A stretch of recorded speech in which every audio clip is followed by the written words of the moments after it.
बहुत बहुत धन्यवाद मनोज जी। आज के इस किसान गोष्ठी में आप सभी किसानों का मेरा सादर प्रणाम। मेरा नाम प्रियांश दीक्षित है और मैं बनारस का रहने वाला हूँ। पिछले 1.5 वर्षों से किसानों की सेवा इफ्को के छत्र छाया में कर रहा हूँ। किसान भाइयों, मैं एक उदाहरण दूंगा आपको। जैसे आपको 3-4 दिन से बुखार आ रहा है, तो आप क्या करेंगे? पैरासीटामोल लेंगे, आज देखेंगे, कल देखेंगे, 3 दिन देखेंगे, चौथे दिन आप कहेंगे यार ठीक तो हो नहीं रहा, डॉक्टर के पास चलना चाहिए। तो आप डॉक्टर के पास जाएंगे, तब डॉक्टर क्या कहेगा? वो तो 1-2 बुखार की दवाई देगा, लेकिन साथ में कुछ जांच लिख करके देगा।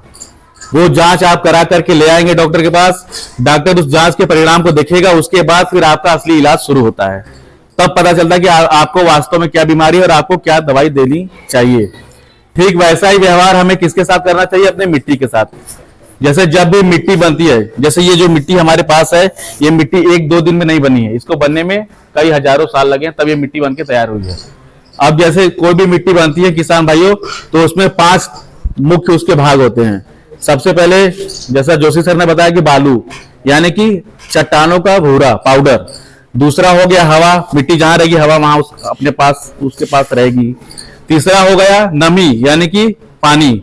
चौथा हो गया ऑर्गेनिक कार्बन, जिसकी चर्चा हो रही थी। और 5वां जो सबसे महत्वपूर्ण है वो है जीवाणु, यानी सूक्ष्म जीवाणु, जो कि नंगी आंखों से नहीं दिखाई देते हैं। ये जब 5 का संगम होता है, तब एक जाकर के आदर्श मिट्टी का निर्माण होता है, और फिर ऐसे मिट्टी में हमें खेती करनी पड़ती है। अब इस मिट्टी के अंदर जैसे चट्टानों के माध्यम से पोषक तत्व आए, वो पौधे ग्रहण करते हैं। लेकिन अब हम क्या करते हैं किसान भाइयों, कि हमने बस बगल पड़ोसी को देखा कि उसने 1 दड़ी डाला तो मैंने 2 दड़ी डाला, बगल वाले ने उस पर 3 दड़ी डाल दिया। ऐसे करते करते हमने भूख बढ़ा दी। तो हमें हर 2 साल में कम से कम, अभी तो आप किसी ने कराया कि मिट्टी की जांच कभी कराया है? नहीं कराया, तो कम से कम 2 साल में तो आपको एक बार अपने मिट्टी की जांच अवश्य करानी चाहिए। और इफ्को के द्वारा पूरे भारत में सभी किसानों का, जहां जहां पर जिस जनपद में जो जो अधिकारी उनके माध्यम से प्रत्येक वर्ष मिट्टी परीक्षण अभियान किया जाता है। उसके लिए हम लोग खुद नमूना आप लोगों के गांव में इकट्ठा करवा करके, हमारा बहुत हाईटेक लैब है, आंवला में है, फूलपुर में है, वहां पर हम लोग उसको भेजते हैं और उसकी जांच की रिपोर्ट आती है किसान भाइयों। अब उस मिट्टी की जांच के लिए हमें क्या तैयार करना है? मिट्टी का नमूना। जैसे अगर हम ब्लड टेस्ट कराते हैं, खून की जांच कराते हैं, तो हमारे शरीर में सभी खून तो एक जैसे बह रहे हैं, चाहे यहां से निकाल लो चाहे कहीं से निकाल लो, बस नस से निकलना चाहिए खून। लेकिन जो हमारा बड़ा सा भूखंड है, जो खेत है, उसके जगह हम ऐसा तो नहीं है कि जब जाकर के यही से एक मुट्ठी उठा लिया वो मिट्टी पूरे खेत को प्रदर्शित करेगी, ऐसा नहीं होगा। तो हमें ऐसा मिट्टी का नमूना तैयार करना है किसान भाइयों, जो पूरे के पूरे भूखंड के गुण और दोष दोनों को अपने पास रखे। तो उसके लिए हमें 3-4 मैं बिंदुएं बताऊंगा, वहां से आपको मिट्टी नहीं लेनी है। बाकी जो उसके बाद जो भी जगह बचेगा वहां से मिट्टी उठा सकते हैं। जैसे मेड़ होता है, पगडंडी, उसके 1-2 मीटर छोड़ करके, अगर खेत में कहीं पेड़ लगा रखा है आपने, उस पेड़ का जहां तक की छाया पड़ती है उसका मिट्टी छोड़ करके, क्योंकि उसमें फिर वो पूरे भूखंड के अलावा उसमें वो धनी मिट्टी कहलाएगा। और उसके अलावा अगर कहीं आपने, अभी मैं इस गांव में जब आ रहा था, प्रवेश कर रहा था, तो किनारे किनारे आपने गोबर की ढेर लगा रखी है। वो गोबर का रस बह करके जहां तक जा रहा है वहां से आपको मिट्टी नहीं उठाना है। तो इसके अलावा जितना भी क्षेत्रफल बच गया आपके भूखंड में, वहां से आपको मिट्टी उठाना है। अब मिट्टी उठाने का क्या तरीका है किसान भाइयों? शुरू जो ऊपर की सतह है उसका आपको 1-2 इंच हटा देना है हाथ से, और उसके बाद फावड़ा लेना है। फावड़ा से आपको 15 से 20 सेंटीमीटर का गड्ढा बनाना है। अब गड्ढा ऐसा नहीं कि जैसे मजदूर करता है नरेगा वाला, वैसा नहीं, आपको थोड़ा सा उसमें सोचना होगा। आपको गड्ढा ऐसा बनाना कि एक फावड़ा इधर से मारा 15 से 20 सेंटीमीटर तक के लिए, और दूसरा इधर से मारेंगे। जब ऐसा करेंगे किसान भाइयों, तो जो गड्ढा बनेगा उसका आकार कैसा बनेगा? ऐसा बन जाएगा, त्रिकोण आकार का बन जाएगा। अब त्रिकोण आकार के गड्ढे बनने से क्या फायदा है किसान भाइयों? कि दाएं से बाएं जाने वाले भी गुण उसके अंदर आ गए, और ऊपर से नीचे जाने वाले भी गुण उस मिट्टी में आ जाएंगे। अब ये गड्ढा बन गया ऐसे। अब ये जो दीवार है दाएं बाएं की, इन दोनों दीवारों से 1 इंच की हम ऐसे परत काटेंगे खुरपी की मदद से, यहाँ खुरपी कहते हैं ना, और इधर से भी 1-2 इंच का ऐसा आपने स्लाइस काट लिया। अब ये जो 4-5 जगह थे पूरे खेत में, 7-8 जगह से, जैसे आपका ये भूखंड हो गया, जो मैंने जगह बताया उनको छोड़ करके बाकी खेत में आपका जहां मन करे, बिना पक्षपात किए हुए, यहां से ले लिया, यहां से ले लिया, ऐसे ऐसे करके। सबसे बढ़िया कि अंग्रेजी का अक्षर एक W होता है, 1 2 3 4 5, ऐसे 5-6 जगह से आपने वैसे ही मिट्टी निकाला जैसे मैंने बताया। लेकिन ये मिट्टी का तो अब ढेर बन गया, अब इतना ज्यादा मिट्टी तो हम लेकर के जाएंगे नहीं प्रयोगशाला में, या हम आपसे उतना तो लेकर के जा नहीं सकते। अब इसमें से हमें मिट्टी का नमूना तैयार करना है सिर्फ 500 ग्राम। अब ये 500 ग्राम नमूना तैयार करने के लिए क्या करना है हमें किसान भाइयों, एक उदाहरण मैं हर सभा में देता हूं।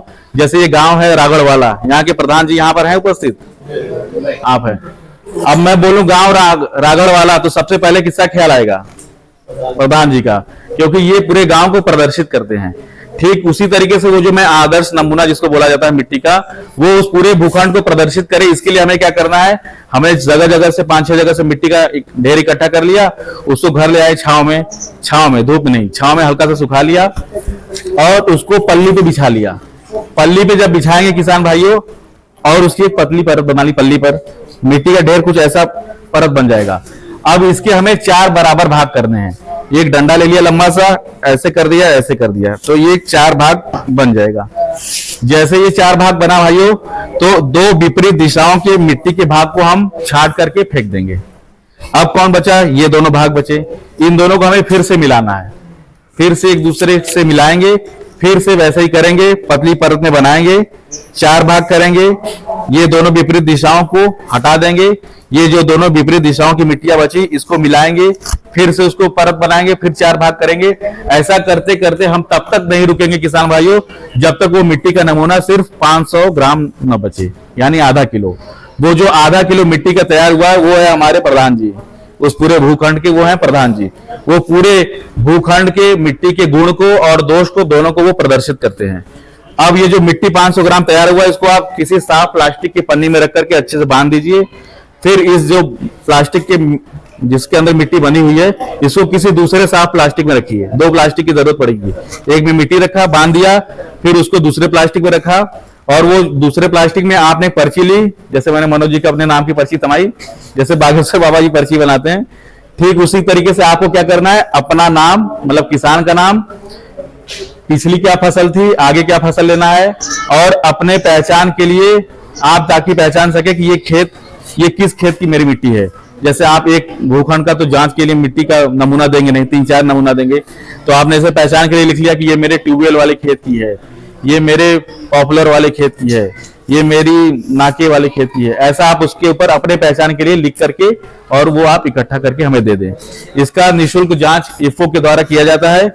और अभी 3-4 दिन पहले ही आपके नारसन ब्लॉक में नगला हेमाद, झबीरण जट, ये 4-5 गांव हैं, इनसे लगभग 200 किसानों के हमने मृदा नमूना जांच करा करके उनको रिपोर्ट हमने प्रेषित कर दिया। ये जो रिपोर्ट आती है किसान भाइयों, ये रिपोर्ट सिर्फ आम रिपोर्ट नहीं रहती, इसके अंदर वो सारे 12 पैमाने होते हैं मृदा स्वास्थ्य कार्ड का। एक तरीके से वो मृदा स्वास्थ्य कार्ड तैयार हो जाता है। जैसे बच्चों का टीकाकरण कराते हैं तो टीका कार्ड तैयार होता है, वैसे ही वो मृदा का स्वास्थ्य कार्ड, वो आपका रिपोर्ट तैयार हो जाएगा। 12 पैमाने होते हैं। पहला हो गया पीएच, मिट्टी कहीं आपकी ज्यादा क्षारीय तो नहीं है, ज्यादा लवड़ीय तो नहीं है, बीच में रहनी चाहिए। 6.5 से 7.5 तक का ये आदर्श माना जाता है पीएच। उसके बाद ऑर्गेनिक कार्बन की बात हो रही थी, वो आत्मा है, वो प्रदर्शित करेगा। तीसरा होता है इलेक्ट्रिकल कंडक्टिविटी, जैसे बिजली दौड़ता है, तार जितना अच्छा होगा, ये माना जाता है कि सबसे बढ़िया बिजली किस तार में दौड़ता है, चांदी की तार में, और उसके बाद कॉपर की तार में। जैसे कॉपर का तार बढ़िया वाहक होता है बिजली का, तो इसी ये प्रदर्शित करता है मिट्टी के जांच में कि जो उसके अंदर पोषक तत्व हैं वो कितने ज्यादा अच्छे चलायमान है। पोषक तत्व जैसा फास्फोरस के बारे में बात हो रही थी, वो ऐसे बैठा रहता है, जड़ जब तक उसके पास नहीं आएगी वो हिलेगा नहीं। तो इसी ये प्रदर्शित करता है कि जो पोषक तत्व है वो कितने चलायमान है। और उसके बाद ये 3 हो गए। उसके बाद जो प्रमुख पोषक तत्व एनपीके, इनको प्रदर्शित करेगा, और उसके साथ साथ कुछ सूक्ष्म पोषक तत्वों को भी, जैसे निकिल, आयरन, बोरॉन, जिंक, इनको भी प्रदर्शित करेगा। और साथ साथ उसके दाहिने तरफ ये भी लिखा रहेगा किसान भाइयों कि आपको रिकमेंडेड डोज क्या है, आपको यूरिया कितना डालना है, डीएपी कितना डालना है, एनपीके कितना डालना है, ये भी उसके अंदर प्रदर्शित किया रहता है। तो मेरी आप सबसे यही हाथ जोड़ करके रिक्वेस्ट है कि जैसा मैंने बताया, आप लोग अभी हम लोग यहाँ वृक्षारोपण भी करेंगे। उस वृक्षारोपण करने के लिए जो मैं गड्ढा बनाऊंगा वो ऐसा ही बनाऊंगा जैसा नमूना के लिए बनाते हैं, ताकि एक साथ दोनों काम हो जाए। तो आप लोगों से मेरी यही विनती है कि आप लोग अवश्य जांच कराएं, तभी आपको वास्तविक ये पता लगेगा। कहीं ऐसा तो नहीं कि हमें ये खाद डालनी है, इतना हम डाले जा रहे हैं, उसका 2 गुना 3 गुना। इसका उल्टा भी होता है, हमें डालना है कुछ चीज 250 ग्राम, हम डाल रहे हैं 50 ग्राम। तो वास्तव में हमें तभी पता चल पाएगा जब हम जांच के आधार पर खेती करेंगे। बहुत बहुत धन्यवाद किसान।